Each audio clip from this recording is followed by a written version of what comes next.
Amma baay'ee dadhabeen jira doonga mataanis xiqqoo na dhukkubee jira. Mataan na dhukkubee. Afachu siin sukkuma siifan qaqqaba. Turi. Maaloo doonga? Maaloo? Dhiisi kaa. Lakki damma koon callisee mataa keessii sukkuume.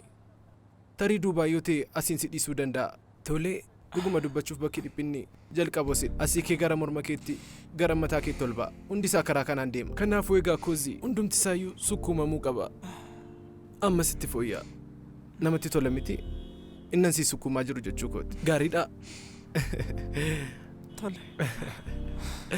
Jaallattee gara harka keetiitti gadi darbuu qabna. Harki kee sukkuumamuu qaba. Kanaafuu jedhi maaloo amma harka kee as qabi. Lakki kun dhugaa miti. Lakki akka kanatti sirriitti siif sukkuumamuu qaba. Eeyyee akka kanatti sukkuumamuu qaba. Amma immoo irree keessii sukkuumuun qaba. Irree keessiif sukkuumuun nagaa ta'uu kee mirkaneeffachuun qaba. Akka wanti hundi nagaa ta'e mirkaneeffachuun qaba. Amma nagaa taateetta jedhee yaada. Nagaa taateetta.